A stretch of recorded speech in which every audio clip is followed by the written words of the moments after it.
Hello the selector YouTube family में आप सभी का स्वागत करता हूं। मैं अविनाश आज आप लोगों को नंबर सिस्टम के बारे में बताने जा रहा हूं। इस वीडियो में आपको नंबर सिस्टम के zero to basic to high level तक सारी जानकारी मिलेगी, तो आप बने रहिए। चलिए मैं इस वीडियो का शुरुआत करता हूं। नंबर सिस्टम आपको पता होगा कि हमारे पास अभी पूरे ब्रह्मांड में ओनली 10 डिजिट है, 1 to 9 एंड देन 0। आपको पता होगा कि 1 to 9 तो पहले इन्वेंशन हो गया था, देन 0 का हुआ, और 0 कहाँ पे और कैसे किस तरह इसका आविष्कार हुआ और किसने किया। तो आपको पता होगा कि भारत में हुआ, और भारत के ही जो गणितज्ञ थे आर्यभट्ट, जो बिहार के थे, उन्होंने इसे किया। और ब्रह्मगुप्त जी के समय में इसका हुआ था, और वो भी एक गणितज्ञ थे, उन्होंने इसका अनुवाद किया। आर्यभट्ट जी ने इनका खोज किया।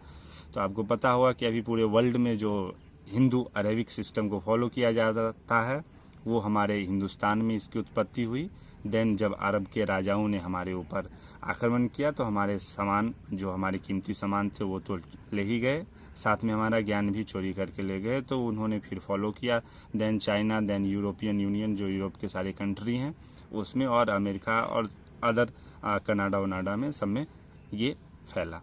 तो अभी जितना भी हमारे नंबर सिस्टम है उसमें सबसे number 1 system Hindu Arabic system है, जो पूरे वर्ल्ड में फॉलो किया जाता है, और ये अराउंड 658 BC में हुआ था। तो चलिए, ये हमारा बैकअप हिस्ट्री था। हम अब स्टार्ट करते हैं। तो मैंने एक नंबर लाइन ड्रॉ किया है जिसमें मैंने सेंटर में 0 को लिया है। आपको पता होना चाहिए कि जो 0 है उसे हम एज ए सेंटर यूज करते हैं। 0 का रोल है सेंटर। इसके 0 के राइट हैंड साइड में हम जब चलते हैं तो ये पॉजिटिव इंटीजर है। देन इसके लेफ्ट साइड में निगेटिव लेते हैं। आपको मैं बता दूं कि निगेटिव साइन जो है उसको हम नंबर सिस्टम में क्यों यूज़ करते हैं या मैथमेटिक्स में क्यों यूज़ करते हैं। तो आप सपोज मानो कि हम किसी दुकान में गए और हमने 12 रुपये के सामान लिए, और उसमें मैंने उसे अदा किया 10 रुपये। मैंने 10 रुपये उसे पे कर दिया। तो 10 रुपये पे करने के बाद 12 रुपये का सामान हुआ, 10 मैंने पे किया, तो आपको 2 रुपये बच गए। तो 2 रुपये को वो दुकानदार कैसे लिखेगा? 2 रुपये बकाया, या 2 रुपये उक्त आदमी हमें देगा, या ऐसे कुछ करके वो लिखेगा, और वो खुद कंफ्यूज हो जाएगा कि हमें 2 रुपये किस पर्पस से लेने हैं या देने हैं। तो इसलिए हम उस समय, जब हमें माइनस का कोई उपयोग पता नहीं था, तो हम लोग सीधे ऐसे ही लिखते थे। पर जब हमें माइनस साइन के बारे में पता चल गया तो हम उसे माइनस के रूप में व्यक्त करते हैं। तो ये छोटा सा इंट्रो था। चलिए, हमारे पास जो नंबर सिस्टम्स होते हैं उसमें बहुत सारे टाइप्स के नंबर्स होते हैं, और उस नंबर्स पे आधारित बहुत सारे क्वेश्चंस भी हमारे एग्ज़ाम में आते रहते हैं। तो थोड़ा सा उसका इंट्रोडक्शन हमें पता होना चाहिए। तो हमारा पहला नेचुरल नंबर है। मैं इस नंबर लाइन पे ही आपको सारे नंबर्स के बारे में बताऊँगा जहाँ तक हो सकता है। तो जो नेचुरल नंबर है वो स्टार्ट होता है 1, जो फर्स्ट डिजिट है, then 2, then 3 and then so on. तो जो इस नंबर लाइन पे हम अगर नेचुरल नंबर को ड्रॉ करते हैं तो 1 से स्टार्ट होगा और सो ऑन आगे की ओर जाएगा। तो ये क्या है? प्राकृतिक संख्या या नेचुरल नंबर। इसके बाद आता है होल नंबर, पूर्ण संख्या। अगर हम नेचुरल नंबर में 0 को ऐड कर देते हैं तो क्या हो जाता है? होल नंबर, पूर्ण संख्या। अगर हम पूर्ण संख्या को नंबर लाइन पर ड्रॉ करते हैं तो ये 0 से स्टार्ट हो गया, ये से हम कहेंगे पूर्ण संख्या, होल नंबर। अब इसी नंबर लाइन पे हम समझते हैं पूर्णांक संख्या। पूर्णांक संख्या क्या होता है? इंटीजर। इंटीजर 2 टाइप्स के होते हैं, एक पॉजिटिव इंटीजर, एक निगेटिव इंटीजर। घन पूर्णांक और ऋण पूर्णांक। घन पूर्णांक क्या होते हैं? 0 से राइट हैंड साइड, जो 0 के राइट हैंड साइड होगा वो पॉजिटिव इंटीजर होगा, घन पूर्णांक। और जो 0 के लेफ्ट हैंड साइड होगा वो सारे जितने भी नंबर होंगे, जैसे कि -1, -2, -3 एंड सो ऑन, ये क्या होगा? Negative integer. और जो पॉजिटिव इंटीजर होगा, just like a natural number, ये क्या होगा? पॉजिटिव इंटीजर होगा। तो ये हमारा थोड़ा सा इंट्रो था। देन हम लोग आते हैं सम संख्या, विषम संख्या। आपको पता होगा सम संख्या जो 2 से डिवाइड हो जाए। आपको 2 का डिविजिबिलिटी रूल पता होगा। जिस नंबर के लास्ट में 0, 2, 4, 6 और 8 हो, वो 2 से डिवाइड हो जाएगा, तो वो क्या होगा? Even number. ऑड नंबर जो 2 से डिवाइड नहीं है। ये छोटे छोटे टर्म्स हैं, आप इस पे थोड़ा सा फोकस कर लें। अब मैं बताने जा रहा हूँ पूर्ण घन, कंप्लीट क्यूब। कंप्लीट क्यूब क्या होता है, तो हम जैसे कि 27 लेते हैं, तो इसका कंप्लीट क्यूब क्या होगा, 3 इंटू 3 इंटू 3, ये क्या होगा 3। 64 लेते हैं, then 4 into 4 into 4 equal to 4, तो ये क्या है, कंप्लीट क्यूब है। इसी तरह सेम एज कंप्लीट स्क्वायर या पूर्ण वर्ग संख्या जिसको बोलते हैं, जैसे कि 4 का कंप्लीट स्क्वायर 2, 16 का आया 4, ऐसे सो। तो ये छोटे छोटे टाइप्स हैं जिसके बारे में आपको थोड़ा सा इंट्रो देते चलूँ। अब जो मेन हमारा आता है जिससे मैक्सिमम क्वेश्चन अराइज करता है, मैक्सिमम क्वेश्चन अराइज करता है, प्राइम नंबर या अभाज्य संख्या। सबसे पहले मैं प्राइम नंबर के बारे में बता दूं। अब थोड़ा सा डेफिनेशन पे ध्यान दीजिएगा। जो संख्या का सिर्फ, आप इस शब्द पे ध्यान देंगे, सिर्फ और सिर्फ, केवल और सिर्फ केवल 2 गुणज हो या 2 फैक्टर हो। अब देखिए एग्जाम्पल लेते हैं। जो फर्स्ट प्राइम नंबर है वो क्या है, 2 है। सर ये तो इवन भी है, हाँ इवन है। पहला क्या है, जो प्राइम नंबर वो 2 है और वो इवन नंबर है। देन दूसरा क्या है, 3 है, ये क्या है, 3 है। देन 4। अब ये देखिए मैंने डेफिनेशन में आपको बताया, जो संख्या का सिर्फ और सिर्फ 2 गुणज हो। आप 2 का गुणज देखिए, 2 किससे डिवाइड हो सकता है, 1 and 2, सिर्फ 1 और 2 से डिवाइड हो सकता है। अब 3 देखिए, 3 किससे होगा, सिर्फ 1 and 3, इसके अलावा किसी और से नहीं होगा। 4 ये देखिए 1 से होगा, 2 से होगा और 4 से होगा, तो ये नहीं होगा। ये क्या होगा, नहीं होगा। हमने डेफिनेशन में बता दिया, सिर्फ 2 गुणज होने चाहिए, वो प्राइम नंबर है। तो अब ये देखिए प्राइम नंबर जो हमारे पास अभी चल रहा है 1, 2 and 4, ये इसके 3 गुणज हो गए, 3 फैक्टर हो। तो इसको हम क्या करेंगे, ऑब्सोलेट करेंगे, इसे हम नहीं रखेंगे। अब जब हम प्राइम नंबर की बात कर रहे हैं तो एग्ज़ाम में कैसे क्वेश्चंस आते हैं, जो डायरेक्ट आपको सीधे ये पूछा जाएगा कि 1 to 100 कितने प्राइम नंबर है, या 1 to 1000 कितने प्राइम नंबर हैं। अब आप एक पेन और पेपर लेके स्टार्ट कर दीजिएगा। क्या कर दीजिएगा, स्टार्ट कर दीजिएगा इसको लिखना। पर आप भूल जाइएगा कि इसे काउंट करने में आपको बहुत सारा समय देना पड़ सकता है। तो हम क्या करेंगे, पहले से हम कैलकुलेट करके रखेंगे। 25 नंबर्स हैं 1 to 100 तक जो प्राइम है, और 168 नंबर जो हैं वो 1 to 1000 नंबर में प्राइम नंबर है। 1 to 1000 में कितने हैं, 168 नंबर है। अब सर ये बताइए कि प्राइम नंबर को हम पता कैसे करेंगे कि ये प्राइम नंबर है। चलिए अब मैं थोड़ा सा कंपोजिट नंबर को बता दूं, फिर मैं आपको प्राइम और कंपोजिट के बारे में बताऊंगा कि हम कैसे पहचान करेंगे कि ये नंबर प्राइम है या कंपोजिट। कंपोजिट नंबर आपको मैं बता दूं, पहले थोड़ा सा डेफिनेशन। जो संख्या का 2 या 2 से अधिक गुणज हो वो संख्या कंपोजिट होगा। चलिए एग्जाम्पल से देखते हैं। एग्जाम्पल में जो फर्स्ट मतलब प्रथम composite number, first composite number क्या है, 4 है। आप ये सोचिए ये 4 से स्टार्ट ही होता है। प्राइम नंबर कब से स्टार्ट होता है? 2 से स्टार्ट होता है और कंपोजिट नंबर 4 से स्टार्ट होता है। तो 4 का हम फैक्टर निकाल लेते हैं।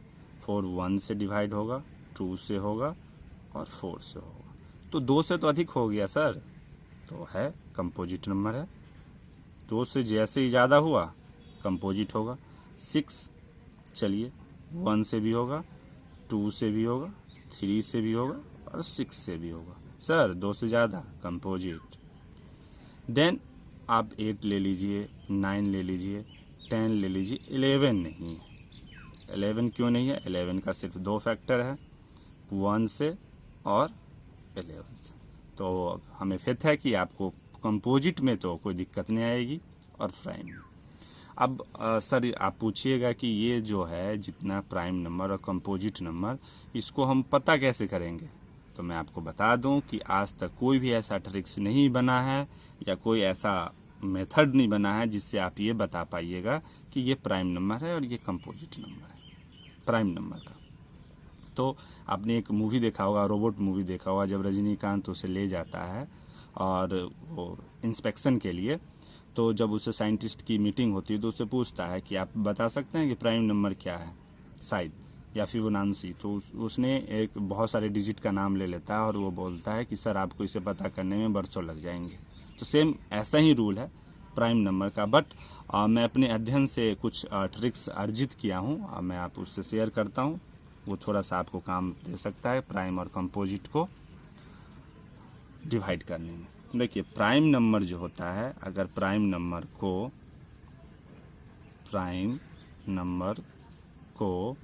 रेक्टेंगल आपको पता होगा, आमने सामने की भुजा बराबर हो और समानांतर हो। रेक्टेंगल के, या इसको हिंदी में आयत भी बोलते हैं, रेक्टेंगल के रूप में व्यक्त नहीं किया जा सकता। चलिए एग्जाम्पल ले लेते हैं। प्राइम नंबर को रेक्टेंगल के रूप में व्यक्त नहीं किया जा सकता। पहला प्राइम नंबर क्या है? 2 बॉल ले लीजिए आप। क्या ले लीजिए? 2 बॉल, कोई रेक्टेंगल नहीं है। 3 बॉल, ये 3 है। इसको क्या करेंगे, अगर आप कैसे भी इसे अरेंज कीजिए, अगर हम ऐसे भी अरेंज करते हैं तो ये रेक्टेंगल का शेप नहीं लेगा। देन 3 हो गया, 4 नहीं होगा, 5 देखिए 1 2 3 4 5, ये रेक्टेंगल के शेप में नहीं आ रहा। सेम एज जब हम कंपोजाइट नंबर को लेते हैं, कंपोजाइट नंबर को आयत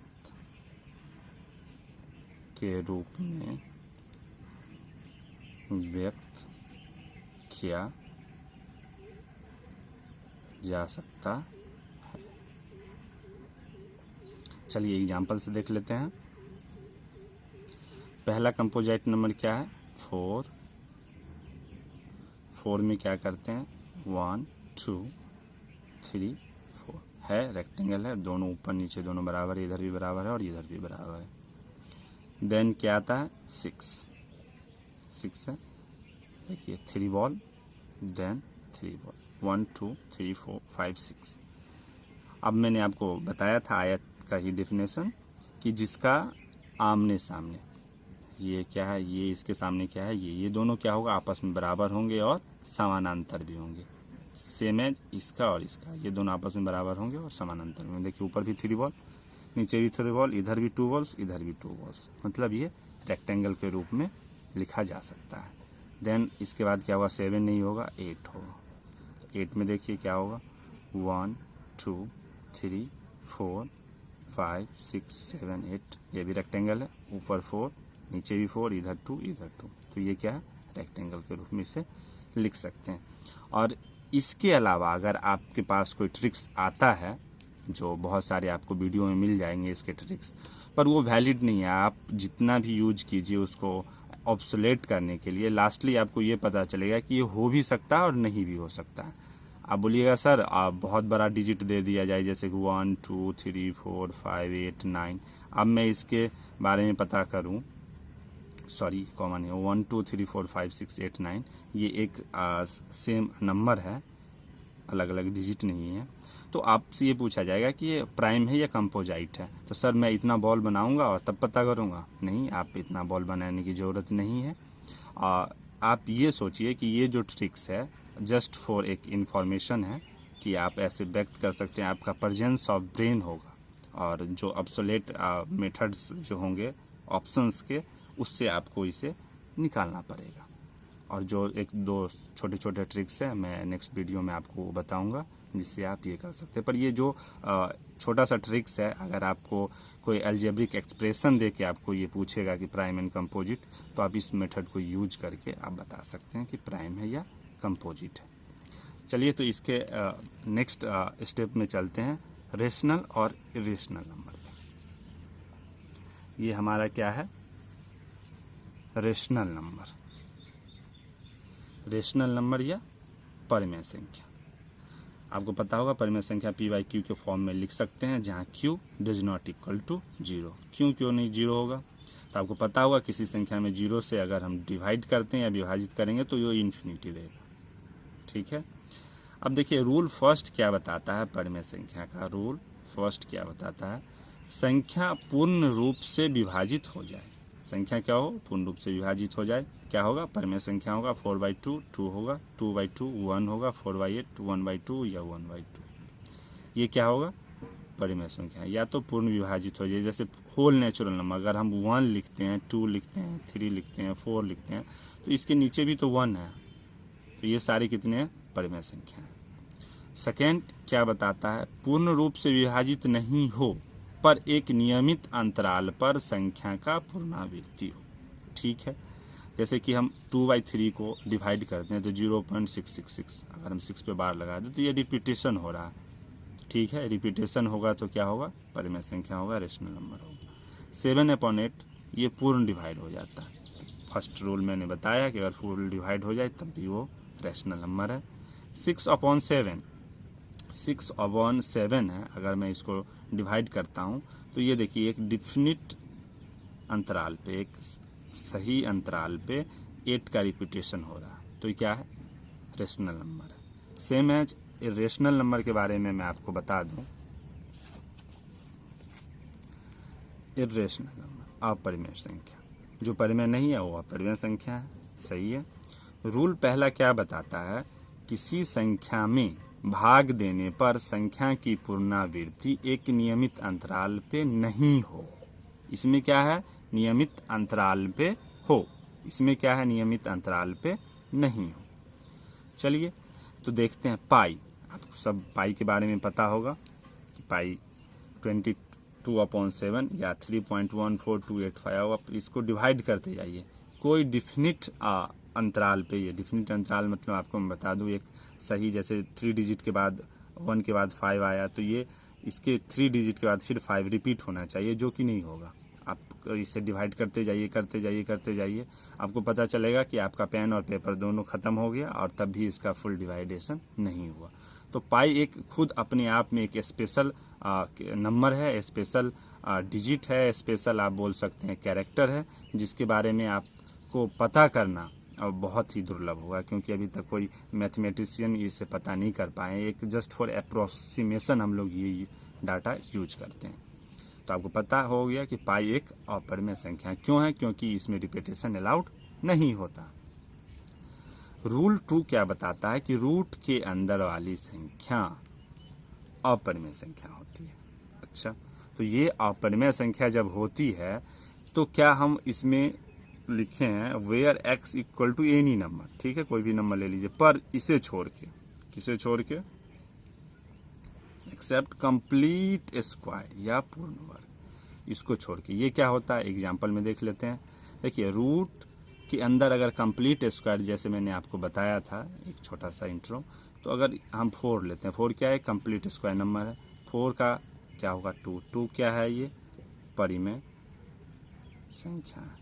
तो जब परिमेय संख्या होगा तो ये क्या होगा, इरेशनल होगा, नहीं होगा। जो इससे मैच √16 लेते हैं तो ये क्या हो जाएगा, 4 हो जाएगा। √529 लेते हैं 23 हो जाएगा। ये सब क्या है, परिमेय संख्या है। चलिए कुछ प्रश्न देख लेते हैं। निम्न में से कौन सा संख्या परिमेय नहीं है? तो मैं आपको बता दूं कि सबसे पहले परिमेय नहीं है तो हमें क्या खोज करना है, अपरिमेय संख्या। पहले क्वेश्चंस में ही हम ये देख लेंगे कि नहीं ये है, ये नहीं है, तो पहले नहीं है, परिमेय नहीं है तो क्या होगा, अपरिमेय होगा। तो हमें क्या इस क्वेश्चन में अब सॉल्व करना है, परिमेय संख्या। परिमेय संख्या कैसे निकालेंगे? तो परिमेय तो हमें पता है कि 1/2 2 ऐसे होगा। अपरिमेय हमें इसमें खोजना है, तो अपरिमेय क्या होगा, सबसे पहले पाई देखना, पाई नहीं है तो हमें रूट के अंदर वाली संख्या देखनी होगी। तो रूट के अंदर वाली जितनी भी संख्याएं होगी, ठीक है, उसे रूट वाली की छांट लेंगे। तो √3 और √4, √3 और √4 को हमने छांट लिया। अब √4 क्या है, कंप्लीट स्क्वायर है तो ये नहीं होगा ऑप्शन, तो क्या होगा, √3। सेकेंड क्वेश्चन पे चलते हैं। निम्न में से कौन अपरिमेय संख्या नहीं है? अपरिमेय संख्या नहीं है तो हमें क्या डिस्कवर करना है, परिमेय संख्या। परिमेय संख्या क्या है, पाई क्या है, अपरिमेय है तो ये ऑप्शन नहीं होगा। √3 क्या है, अपरिमेय संख्या है, नहीं होगा। अब रूट के अंदर 2 है, √5 क्या है, ये भी एक अपरिमेय संख्या है, ये भी रूट के अंदर वाला होना चाहिए, पर क्या है, कंप्लीट स्क्वायर नहीं होना चाहिए। हमें पता है 625 का 25 होता है, और जो कि एक परिमेय संख्या है, तो ऑप्शन सी। एक जो नंबर होता है, एक संख्या, निम्न में से कौन है? देखिए भाज्य संख्या, भाज्य संख्या का हमने क्या डिफिनेशन बताया था, जिसका दो फैक्टर हो तो 2 फैक्टर, एक का क्या 2 फैक्टर होगा, नहीं होगा, तो ये भाज्य संख्या नहीं होगा। अभाज्य संख्या, भाज्य संख्या का तो 2 से ज़्यादा होना चाहिए तो इसमें होगा नहीं। अभाज्य संख्या, अभाज्य संख्या का क्या होगा, सिर्फ और सिर्फ 2 फैक्टर होनी चाहिए, ये भी नहीं होगा क्योंकि एक सिंगल नंबर है। अपरिमेय संख्या, अपरिमेय संख्या क्या होना, रूट में होना चाहिए, पाई होना चाहिए, ये भी नहीं होगा। परिमेय हो सकता है क्योंकि 1/1 p/q के फॉर्म में लिख सकते हैं, और प्राकृतिक संख्या तो स्टार्ट ही होता है, तो ये डी ऑप्शन होगा। अब देखिए एक लॉट ऑफ क्वेश्चंस बनते हैं, बहुत सारे क्वेश्चंस बनते हैं। सभी प्राकृतिक संख्या पूर्णांक संख्या होगी, ट्रू या फॉल्स। सभी पूर्णांक संख्या परिमेय संख्या होगी, ट्रू या फॉल्स। सभी परिमेय संख्या वास्तविक संख्या या रियल नंबर होगी, नहीं, ट्रू और फॉल्स। सभी परिमेय प्राकृत वास्तविक पूर्णांक संख्याएं कॉम्प्लेक्स संख्या होगी, कॉम्प्लेक्स नंबर होगी, ट्रू या फॉल्स। अब देखिए ये सारे क्वेश्चंस जो होंगे, जो आपको स्टेटमेंट के रूप में आएगा और उसे आपको सॉल्व करना होगा, तो उसमें आपको क्या करना है, एक वेन डायग्राम समझना है। सारे क्वेश्चंस का सॉल्यूशन सिर्फ एक वेन डायग्राम में आपको मिल जाएगा। देखिए तो मैंने एक वेन डायग्राम कंस्ट्रक्ट किया है। सबसे पहले कॉम्प्लेक्स नंबर, जो काल्पनिक संख्या होती है, कॉम्प्लेक्स नंबर, ये हमें पता है, ये जो होगा ये सारे नंबर का सबसेट होगा, सारे नंबर का सबसेट। आपको सबसेट पता होना चाहिए। जैसे कि ब्रह्मांड एक अपने आप में सेट हुआ, उसके अंदर जितने भी ग्रह हैं, सूर्य, चंद्रमा, शनि, नेपच्यून, सैटर्न, जो भी है, जितने भी ग्रह हैं वो क्या है, उसका सबसेट है। तो अगर हम सौर मंडल ले लेते हैं, उसके अंदर जितने भी ग्रह होगा वो उसका सबसेट होगा। तो जो बड़ा सेट है उसके अंदर कोई दूसरा सेट पूरा का पूरा इंक्लूड कर जाता है, तो उसको क्या बोलते हैं, सबसेट बोलते हैं। तो कॉम्प्लेक्स नंबर का जो सबसेट है वो रियल नंबर है। ये आपको सीक्वेंस याद करना पड़ेगा। कॉम्प्लेक्स का क्या है सबसेट, रियल। रियल के अंदर क्या आ जाता है, अब देखिए अगर कॉम्प्लेक्स के अंदर हम देखेंगे तो रियल आएगा, रेशनल नंबर आएगा, नेचुरल नंबर आएगा, इंटीजर नंबर आएगा। ये सारे कितने आएंगे, कॉम्प्लेक्स के अंदर आएंगे। रियल के अंदर क्या आएंगे, रियल के अंदर रेशनल नंबर आएगा, इंटीजर आएगा और नेचुरल नंबर आएगा। देन रेशनल नंबर के अंदर क्या आएगा, इंटीजर आएगा, नेचुरल नंबर आएगा। तो आप ऐसे क्वेश्चंस जो होंगे, ये वेन डायग्राम है, आप इसको समझ लीजिए, 1-2 बार खुद ड्रॉ कीजिएगा, आप खुद समझ जाइएगा। तो हम इसको ऐसे लिख सकते हैं, नेचुरल नंबर जो होगा वो सबसेट किसका होगा, इंटीजर का होगा, पूर्णांक का। और पूर्णांक किसका सबसेट होगा, पूर्णांक हमारा सबसेट होगा रैशनल नंबर का। रैशनल नंबर को हम क्यू से डिनोट करते हैं। और रैशनल नंबर किसका होगा सबसेट, रियल नंबर का। और रियल नंबर किसका सबसेट होगा, कॉम्प्लेक्स नंबर का। ये आपको याद रखना, किसी भी एग्जामिनेशन में कोई सा भी क्वेश्चन हो आप उसको सॉल्व कर सकते हैं, कैसा भी क्वेश्चन हो। जैसे कि हम इसी सारे क्वेश्चन को ले लें, सभी नेचुरल नंबर पूर्णांक संख्या होगी। सबसे पहले जैसे ही हम देखेंगे ये ड्रॉ कर लेंगे, natural number is subset of Z means पूर्णांक, integer is subset of rational number is subset of real number, और real number is subset of complex number. तो नेचुरल नंबर और कॉम्प्लेक्स नंबर की बात हो रही है, सॉरी इंटीजर की बात हो रही है, तो नेचुरल इंटीजर होगा तो ट्रू होगा। पूर्णांक संख्या परिमेय संख्या होगी, ठीक है भाई, पूर्णांक किसका है। ऐसे मतलब आप देख सकते हैं, एक छोटी सी ये ट्रिक्स होगी, और इसके अंदर जितने भी आपके कंक्लूजन टाइप के होंगे, स्टेटमेंट में आपको एग्जामिनर फंसाना चाहेगा तो आप उसमें नहीं फंसीगे। तो इस वीडियो में इतना ही। अगर आपको अच्छा लगे तो लाइक और सब्सक्राइब कीजिए, शेयर कीजिए, और हमारे नेक्स्ट वीडियो के लिए बेल आइकन को दबा दीजिए। Thank you.